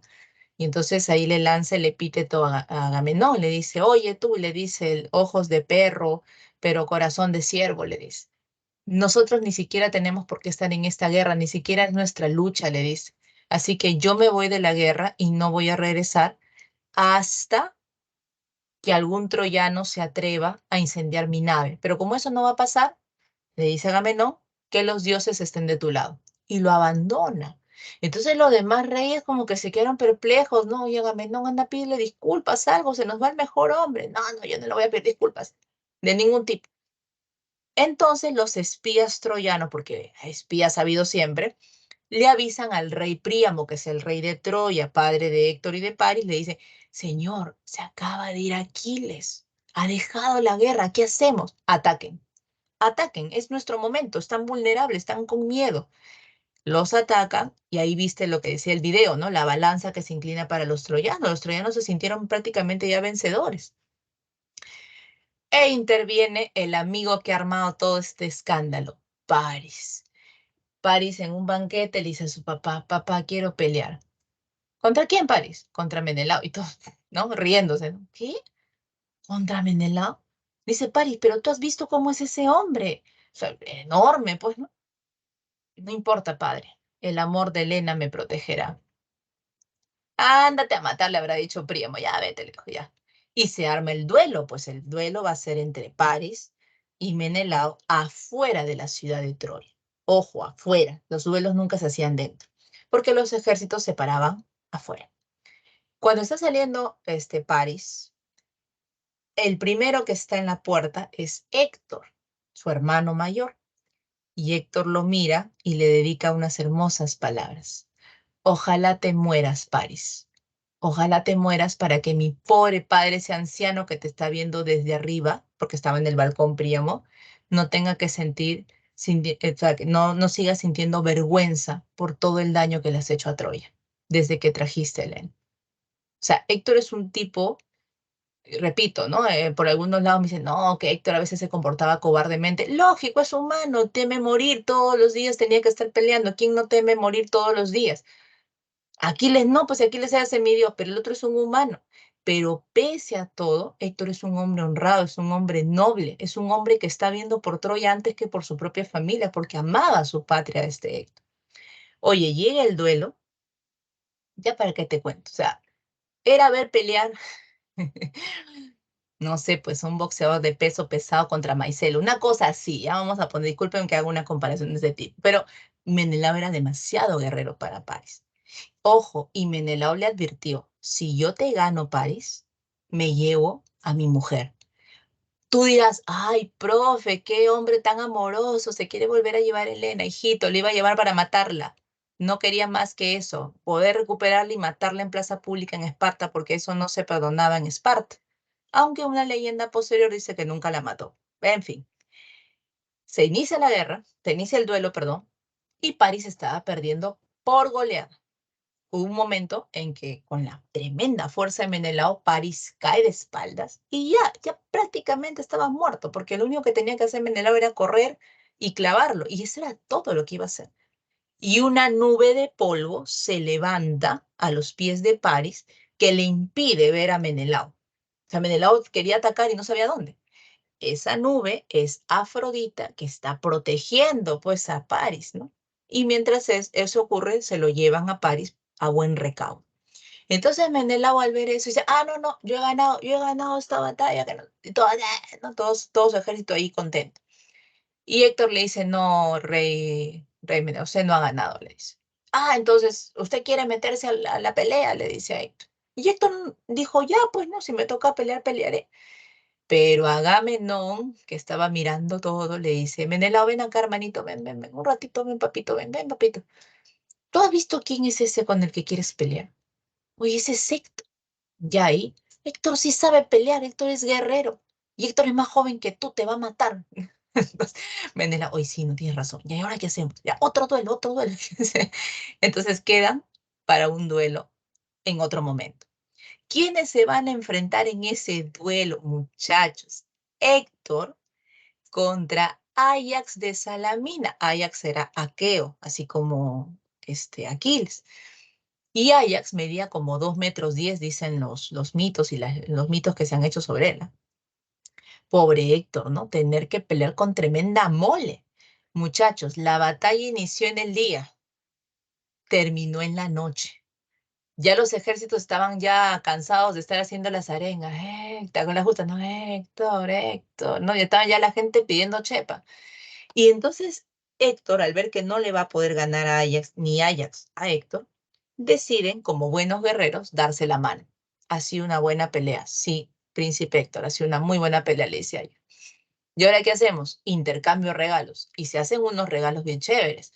Héctor le regala a Ajax una pica. La pica es una cuchilla muy famosa de ese momento, ¿ya? Ajax le regala a Héctor un brazalete púrpura, porque el púrpura era el color de los príncipes, de la nobleza. Qué triste, ¿no? Los dos se están regalando objetos con los que van a morir. Con la pica, Ajax se va a matar, él mismo se va a hacer el corte, y con este tipo de brazalete, Héctor va a ser amarrado al caballo de Aquiles cuando éste lo mate. Son regalos de la muerte, pero ellos no lo saben, pues lo ignoran, ¿no? En otro momento en el campo de batalla están Patroclo y Aquiles. Ellos no están peleando, ¿ah? Patroclo ha ido a visitar a su tienda de campaña a Aquiles y le está contando las novedades de la guerra, ¿no? Y le ha dicho, Aquiles, regresa, por favor, estamos perdiendo, los hombres están desmoralizados y tú no vuelves. Y Aquiles dijo, nones, no vuelvo, dijo. Entonces Patroclo le dice, mira, Aquiles, préstame tu armadura. Entonces se la pone, ¿no? Si tú me ves con esta armadura ahí en medio del campo de batalla, o sea, ¿tú pensarías que alguien podría tomarme como tú, como Aquiles? Sí, claro, si lo que manda es la armadura, pues, ¿no? Es una armadura que destacaba entre todos. Entonces, préstamela, le dice. Préstamela, yo te prometo que voy a pelear solamente, pero quiero que nuestros hombres se vuelvan, o sea, se motiven, ¿no? Porque estamos perdiendo prácticamente todo. Y entonces Aquiles le dice, ya, Patroclo, te voy a dejar ir con una condición. Vas a pelear siempre al lado de los mirmidones, mi ejército. Y segundo, no te acerques a la ciudad amurallada, ni siquiera unos pasos. Yo sé por qué te lo digo, claro, porque Aquiles le habían predicho que él iba a saquear parte de Troya. Eso se cuenta ya después de la Ilíada. Bueno, pero Patroclo, ¿cuántos años tiene? 17, ¿no? ¿Cómo eres tú a los 17? ¿O cómo eres tú que de repente tienes 17, ¿no? Cuando la mamá te dice algo, ya sí, por acá y luego sale por acá. Igualito era Patroclo, igualito, no ha cambiado eso. Entonces, ¿qué pasa con Patroclo? Patroclo anda en el campo de batalla y los dioses siempre toman partido, ya te he dicho. Entonces los dioses están mirando la guerra y con su canchita, ¿no? A ver, vamos a ver. Y entonces Atenea dice, ya, hoy quiero que muera Sarpedón. Pucha, y todos los dioses se miran, pues porque Sarpedón, uno, era hijo de Zeus con una humana y era el mejor guerrero de Troya después de Héctor. O sea, era un súper guerrerazo. Pucha, entonces los dioses se miran, ¿no? Por su parte, el ejército de Afrodita, ya, está bien, pero nosotros queremos también un muerto, Patroclo. No, pero Patroclo es su primera batalla. Patroclo por Sarpedón o nadie. Y los dioses convienen en que esos dos deben morir. Por eso te digo, la Ilíada te va spoileando, pero el problema es cómo van a morir. El primero fue Sarpedón, ¿no? El Sarpedón también tenía así como Aquiles su lado vulnerable y logran darle en ese lugar. Y se ve pues el almita de Sarpedón saliendo de su cuerpo, ¿no? Entonces los troyanos como que, ¡ah! Si ha muerto Sarpedón, ya morimos todos, pues, ¿no? Porque Sarpedón era el guerrerazo. Y Patroclo iba venciendo casi todo lo que se le oponía. Incluso pudo, digamos, librar las flechas de los dioses. Entonces Patroclo se sintió invencible. Y el bobo lo primero que hace es lo primero que le dijo a Aquiles que no haga. Como se sintió invencible, se marchó hacia la ciudad amurallada y quiso trepar la ciudad. Apolo, mi dios favorito, repito hasta el día de hoy, dijo, no obedeces, ya te fregaste. Con la ayuda de Olo, ¿qué hicieron con el viento? ¡Guau! Le quitaron todos los armamentos que él llevaba en la parte espalda, parte cintura. O sea, lo dejaron sin armas en la mismísima puerta de Troya, donde estaba todo el ejército troyano. Rata, ¿no? El rata es Apolo, pero me gusta porque eso le pasa por desobediente. Entonces, ¿qué sucede? Que en ese momento están Héctor y Glauco, que era un amigo de Héctor, guerrero también, y le dice, y Glauco mira lo que le dice, oye Héctor, ¿ese no es Aquiles? Por la armadura, pues. Y hasta Héctor, que es súper guerrero, sospecha que no lo es, porque le dice, no, no creo, le dice, porque, o sea, no creo que sea tan osado, por no decir otro adjetivo, de que esté justo ahí sin armas. Bueno, pero igual tenemos que matarlo, pues, porque es un enemigo, ciertamente. Y Héctor descubre, pues, que efectivamente no era Aquiles, sino era Patroclo. Pero igual tiene que matarlo, pues, hijos, si están en guerra. Entonces lo mata. Y encima Héctor es humano porque el pobre muchacho se estaba desangrando y él prefirió darle una estocada final para evitar que sufra, ¿no? Porque, hijo, a veces los cuerpos, los pobres guerreros estaban días en agonía. Nadie los iba a rescatar ya. Y estaban ahí, ¿no? Terrible. Bueno. El hecho es que cuando le van a avisar a Aquiles de la muerte de Patroclo, viene el segundo momento de su ira. O sea, se enoja contra Agamenón y ahora se va a enojar contra Héctor. Por eso las consecuencias, ¿quiénes las van a pagar? Los troyanos. Entonces, cuando Aquiles le dan la noticia, invoca a su madre, a la diosa Tetis, y le pide que ella interceda con Zeus para con Agamenón hacer las paces. Hace las paces con Agamenón y le dice a su ejército de los mirmidones que no van a darle sepultura, o sea, no le van a hacer ningún funeral a Patroclo hasta tener la cabeza de Héctor en sus manos. O sea, mira lo que le ha prometido a su ejército. Y ahí viene pues el canto, ¿no? El canto 22, donde Aquiles le va a dar muerte a Héctor. Esa parte a mí me da muchísima pena porque Héctor primero tiene miedo, se le corre varias veces a Aquiles, varias veces. Segundo, Atenea, la desgraciada de Atenea, la odio, baja en forma de un hermano de Héctor, se llama Deífobo, para convencerlo de que los dioses están de su lado, o sea, lo engaña a través de la figura de un hermano muerto de Héctor, que los dioses están de su lado. Y Héctor va a pelear, digamos, con mayor confianza. Pero en un momento que está peleando contra Aquiles, intenta taparse con el blasón, que es el escudo, y el brazo no le responde. Entonces Héctor lo primero que dijo, esto es obra de los dioses. Lo tomó así, pues ¿qué iba a hacer ya? Y entonces, como toda esta parte quedó descubierta, Aquiles vino con la pica, que es una de esa cuchilla que te digo, y ¡guau! Penetró el pecho. Y entonces es ahí donde lees estas terribles palabras porque Héctor le ha pedido a Aquiles, por favor, ya estoy muerto, o sea, él sabía que no iba a sobrevivir. Entonces le dice, pero por favor, devuelve mi cadáver a mi padre y a mi madre para que me pongan en las piras, pues, ¿no? Porque así les daban el último adiós a ellos, en el fuego. Y entonces mira lo que le responde el desgraciado de Aquiles. No me supliques, perro, por mis rodillas y mis padres. Ojalá que a mí mismo me incitaran el furor y el coraje a despedazarte y comer cruda tu carne por lo que hiciste. Pues no hay quien te libre de los perros, ni aunque tu rescate trajeran aquí y me dieran 10 o 20 veces más, ni aunque prometiera pagar tu peso en oro, Príamo Dardánida. Ni siquiera así tu augusta madre va a depositar sobre un lecho para llorarlo a quien ella dio a luz. Los perros y las aves carroñeras se repartirán tu cadáver. O sea, ya lo amenazó, le dijo, no te voy a devolver a tus padres, te voy a hacer que los perros te devoren, las aves carroñeras, que no quede nada de ti, le ha dicho Aquiles. Profe, ¿y se logra hacer? No, porque cuando Aquiles se lo lleva a su tienda de campaña, se le ocurre una mejor idea, que su ejército con sus lanzas destrocen el cadáver de Héctor. O sea, por eso te digo, en ese pasaje ya Aquiles a ti te indigna, ¿no? Ya, porque ya lo mataste, ¿qué más le vas a hacer? ¿Profanar su cadáver? ¿Para qué? ¿Cuál es el sentido de hacer eso? ¿Te das cuenta? Porque la Ilíada te está mostrando que todos tenemos un lado terrible, todos tenemos un lado bondadoso. No hay, o sea, no es que es buenos y malos, es una guerra. Pero aquí Aquiles se comporta, o sea, saca lo peor de sí, ¿no? Viene el canto 24, que es uno de los cantos que a mí siempre me enternece, ¿no? Ah, profe, ¿y por qué no terminaron destrozando el cadáver? Porque Zeus se compadece por Príamo, el papá de Héctor, y manda a Hermes, al mensajero de los dioses, a que cubra de aceite el cuerpo de Héctor y así no lo puedan profanar. Por eso no pueden, pues, ¿no?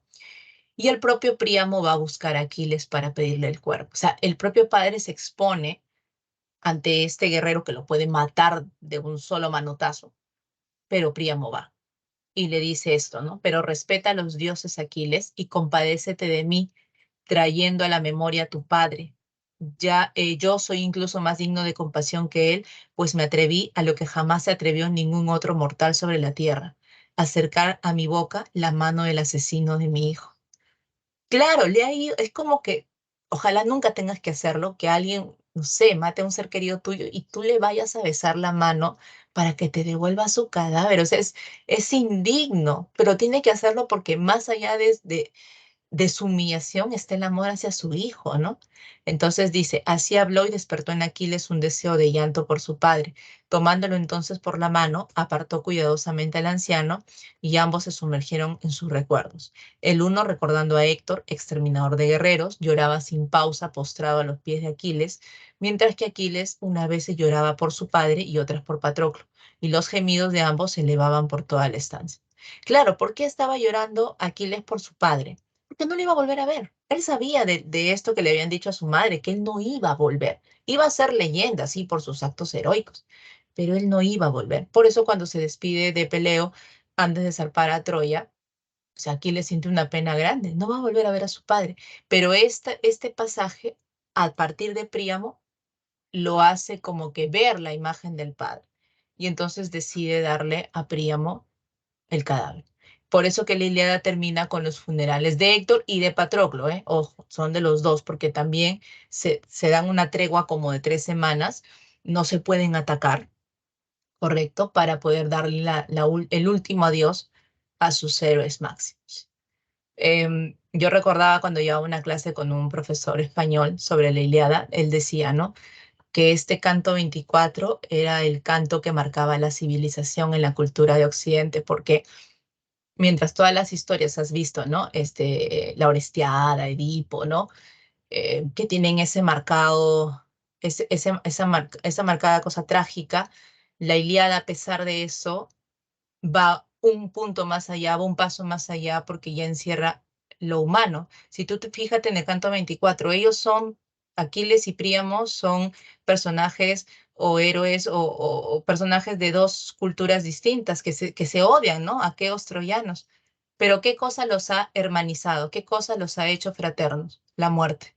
Porque la muerte es lo único que los seres humanos siempre se van a parecer, siempre son iguales. Aquí no hay que fuiste guerrero, que eres rico, que eres pobre. La muerte te uniformiza. Eso es lo que está diciendo el canto 24, ¿no? Entonces ese pasaje a mí me pareció bastante chévere. Ahí les estoy dejando también un capítulo de la Odisea de Homero. Ustedes casi no los evalúan con la Odisea, pero por si acaso te hago recordar que la Odisea trabaja, digamos, tiene que ver con el regreso de Odiseo a Ítaca. Recuerda que Odiseo estuvo 20 años fuera de su patria, 10 años de la guerra, 10 años en viajes. Profe, ¿por qué se demoró tanto en llegar? Bueno, porque tuvo que pasar por una serie de vicisitudes, por eso que el término odisea es un sinónimo, ¿no? Cuando dicen, oye, qué odisea esta semana en mi chamba, o sea que ha tenido una serie de eventos desafortunados. Uno de los eventos desafortunados de Odiseo fue llegar a la isla del cíclope Polifemo. tuvieron que, ¿no? Arrancarle, no arrancarle, sino pincharle el único ojo para que puedan escapar de él. Pero Poseidón, el papá de los cíclopes, lo prácticamente destroza la embarcación de Odiseo y Odiseo tuvo la necesidad de bajar al Hades a reunirse con hechiceros para ver cómo salimos. Tuvo que pasar por el mar de Sirenas, estuvo retenido 7 años en la isla de Calipso, eh, fue el único que sobrevivió en la isla de los Bueyes del Sol, llega a la isla de los Feacios, de donde cuenta la historia. O sea, el pobre para llegar a Ítaca tuvo que pasar una serie de vicisitudes. Y encima, cuando llega a Ítaca, se da con la sorpresa de que su mujer la están pretendiendo 12 hombres y que ya no quieren esperar más porque han descubierto que Penélope los engañaba, ¿no? A ellos. No que los engañaba uno con uno, ¿no? Sino que Penélope le dijo, yo me voy a casar con uno de ustedes cuando termine de tejer este fardo. Y nunca terminaba, pues, porque tejía a vista y paciencia de todos en el día y destejía en la noche. Pero cuando ya se dieron cuenta, pues, de la trampa de Penélope, dijeron, ah, no, no, no, ya, Penélope, decide, ¿no? Entonces hicieron como una especie de retos, tipo juegos, y el único que pudo vencer fue Odiseo. Pero Odiseo no llegó como tal, ¿ah? Odiseo llegó como un mendigo. La diosa Atenea le dijo, te voy a hacer un mendigo para que tú veas quiénes te han sido leales todo este tiempo. Estaba su perro Argos, que fue el primero que lo vio y murió, el porquerizo, el ama, la que lo había visto desde niño, Telémaco, su hijo, ¿no? Y Telémaco le dijo, mi mamá no ha estado con ni uno de ellos, solamente que en ese momento el poder de los hombres era tan fuerte que querían que tuviera un esposo por fuerza, porque no llegaba Odiseo, pensaban que había muerto en la guerra, ¿no? Entonces Odiseo llega y hace valer su derecho de rey de Ítaca, mata a los 12 pretendientes, por supuesto. Pobre Penélope, ¿no? Se quedó sin ganado, profe, se quedó. Y no, y lo peor de todo era creer a este hombre si realmente era su marido, porque no lo veía hace 20 años. Pero eso se descubre en la alcoba, pues no seas mal pensado, ni mal pensada, sino que Odiseo había dejado algunas, ¿cómo te digo? Imágenes, tallados propios de la juventud, ¿no? En la alcoba y Penélope sabe que esas cosas muy íntimas solo las puede saber Odiseo. Y entonces los amantes se reencuentran y vive la paz en Ítaca, ¿no? Porque finalmente ha llegado su rey. La Odisea es una historia bien interesante, chicos. Bueno, aquí no la evaluamos con muchas preguntas, pero es bueno saberlo. Muy bien, y cerramos ya para dejarte con la literatura latina. Ahí te estoy dejando un cuadrito bastante claro donde ves todos los géneros. Ojo, y estoy abarcando una especie que la ves en asterisco, que se llama la fábula. Chicos, hubo fábulas del mundo antiguo, ¿ah? Si bien es cierto, yo te he enseñado por géneros que la fábula, digamos, es propia del género narrativo, no quiere decir que no hubo antes, sino que no se le daba, digamos, ¿cómo decir? El nivel literario que ahora ya alcanzó. Fábulas hubo con Esopo, por ejemplo, en Grecia, solo que Esopo había sido esclavo, entonces por eso como que no se le tomaba muy en cuenta, pero en Roma sí hubo. Muy bien, en Roma, por ejemplo, en el género épico destaca el más grande de los escritores que ha tenido Roma, ¿no? Como cultura, que es Virgilio. Virgilio le llaman el cisne de Mantua, porque nació en la ciudad de Mantua, cerca a Roma. Y ese señor le encargaron escribir, porque ya fue escrita, una epopeya que hablara un poco del poder de los romanos, ¿no? Del origen de Roma. Y fue la Eneida. Claro, porque el origen de los romanos, chicos, era eso que te han contado por historia. Rómulo y Remo, que fueron amamantados por una loba y que luego uno mata al otro por el imperio. No, no, dijeron los romanos. Esa historia es muy fea. Virgilio, créate una. Entonces Virgilio se basa en los cantos homéricos para crear la Eneida. Pero a diferencia, ¿no? Los cantos homéricos son 24 cantos. Virgilio hizo 12, hizo la mitad. Entonces la Eneida se parece mucho a la Ilíada y a la Odisea, ¿no? En sus pasajes. Eneas es el célebre Máximo que va a casarse con Lavinia para juntos fundar Roma. Va a pasar también por una serie de vicisitudes como le pasó a Odiseo, ¿no? Es más, Virgilio, tanta fue su emoción por querer hacer un parangón de los cantos homéricos, que hay un pasaje que a mí me gusta mucho. En la Odisea, ¿te acuerdas que te dije, no? Odiseo estuvo retenido 7 años en la isla de Calipso, ¿correcto? Ya, lo retuvo 7 años con engaños. En la Eneida hay un pasaje muy similar. Eneas llega como un extranjero al reino de la reina Dido. Era una reina viuda porque su esposo había muerto hacía ya un par de años. Y Dido se enamora de Eneas, ¿no? Así como Calipso se enamoró de Ulises. Pero a diferencia del relato griego donde Calipso deja ir a su amado, en este relato Eneas se comporta mal y Eneas abandona en una madrugada a Dido, después que Dido había sido, digamos, el ejemplo de anfitrión, ¿no? O de anfitriona. Y acuérdate que en el mundo antiguo se castigaba muy duro cuando tú eras un mal anfitrión, ¿ah? Ojo, cuando tú eras, o un pésimo huésped, cualquiera de las dos. Entonces, ¿qué pasó cuando Dido se enteró que Eneas se fue, la dejó?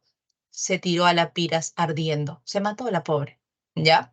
Pero ahí viene lo interesante del relato de la Eneida. Hay un momento donde Eneas va a tener que bajar al Averno, Hades, ¿no? Es el Parangón, para poder salir, ¿no? De donde estaba, y se encuentra con Dido en el Averno, porque el Averno no era el infierno, era el lugar donde iban los muertos.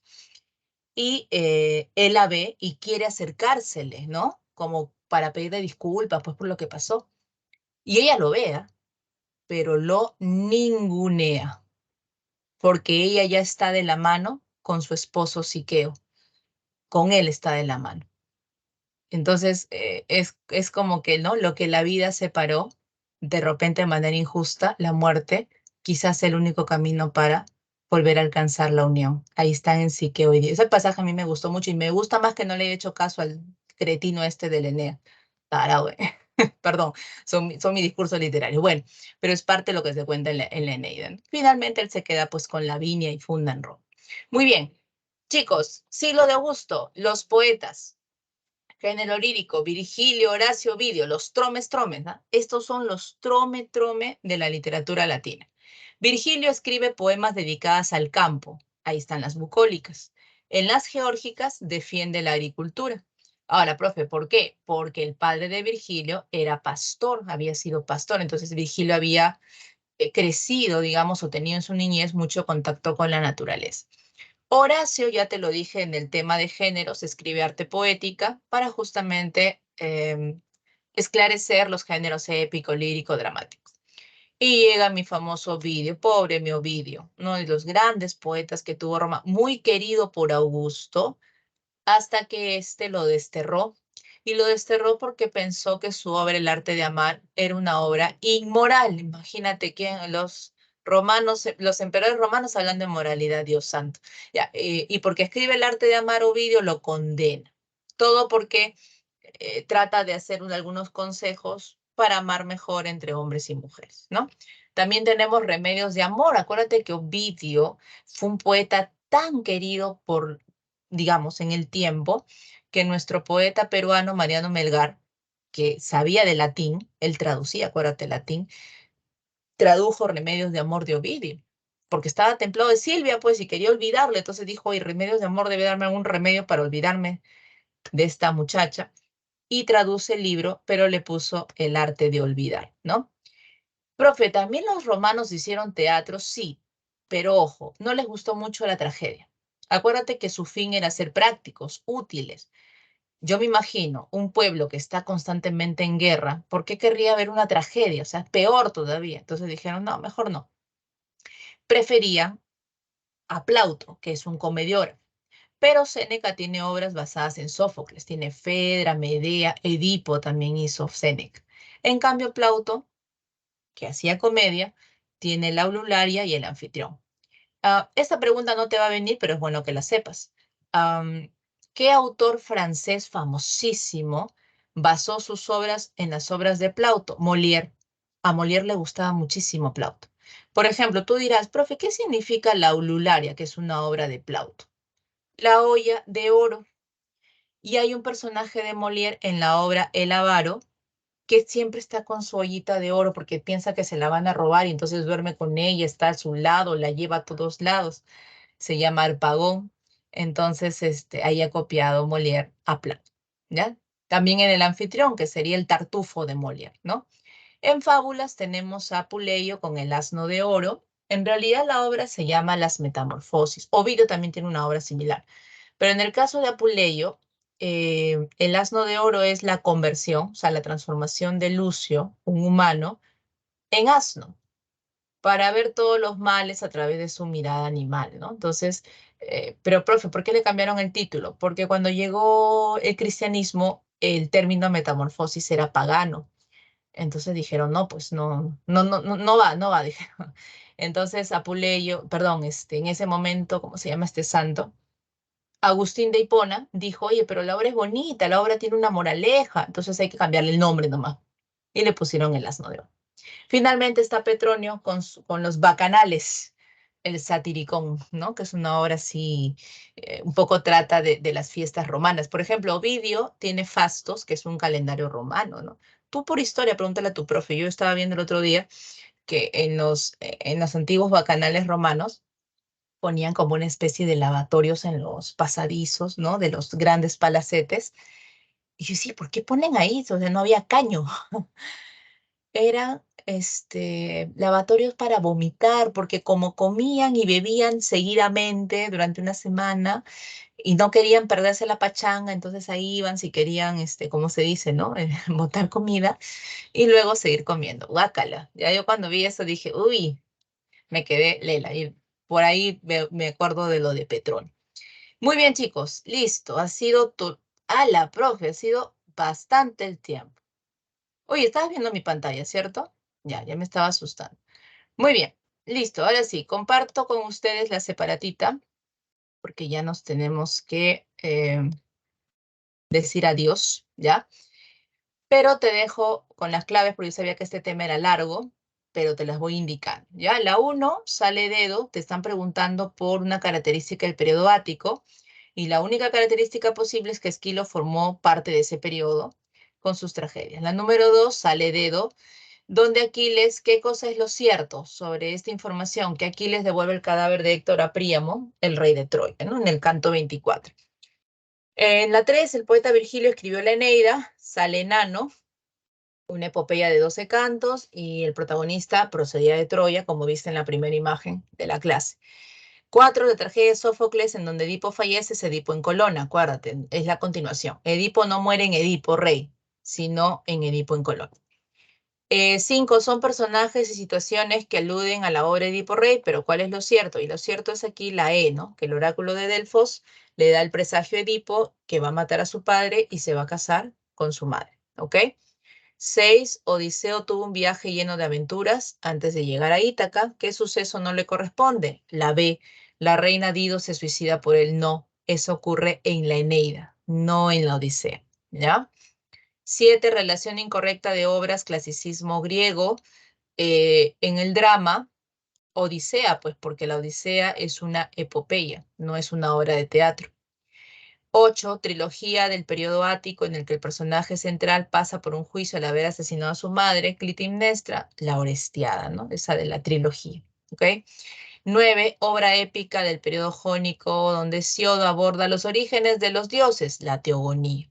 Vamos recapitulando la primera cara. 1, dedo, 2, dedo también, 3, enano, 4, enano, 5, enano, 6, besito, 7, casa, 8, dado, 9, dado.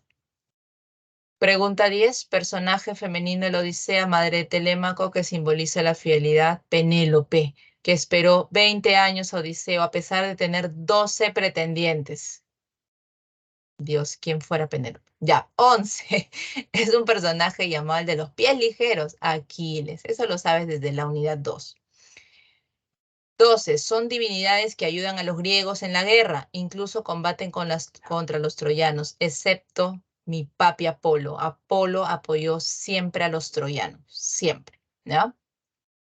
13, señale la obra que no corresponde a los latinos, o sea, a los romanos. los trabajos y los días de Hesiodo, pues Hesiodo es griego, ¿cómo va a estar entre los romanos? Ya. 14, son obra de los tres grandes poetas latinos, o sea, Virgilio, Horacio, Ovidio. ¿Cuál no? Epitalamios, porque Epitalamios es de Safo, la poetisa griega. 15, obra que contiene mitos en donde los personajes sufren una transformación, su autor fue desterrado por Augusto. Estas son las metamorfosis, pero de Ovidio, ¿ya? Ay, pobrecito ese perrito. La 16. En Grecia, la época de esplendor de las artes le corresponde a Pericles. En Roma le corresponde a Augusto. Entonces, si vamos de la 10, 10 besito, 11 avión, 12 beso, 13 enano, 14 avión, 15 dado y 16 avión.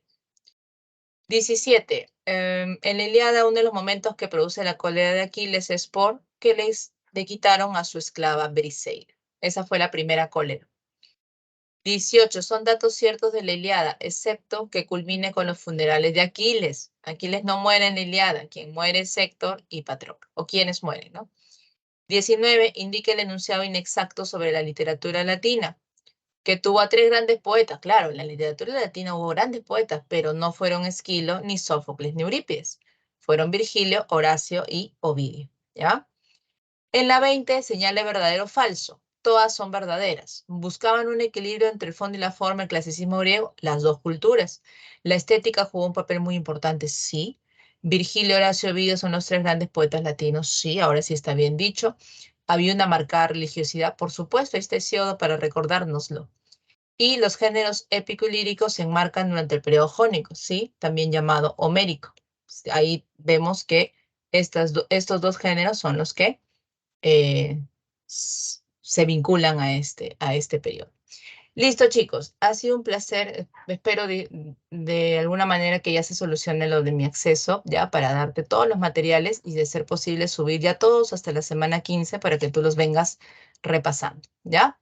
Listo, chicos. Un abracito, que les vaya bien. Disculpen haberme tomado más minutos, pero llegamos a terminar. Chao, chicos. Un abrazo. Chao, chao. Muchas gracias, profesora. Adiós. Excelente. Gracias. Hasta luego. Estimados jóvenes, su segundo break para irnos a la siguiente clase. Hidrátense, por favor. Ya nos vemos.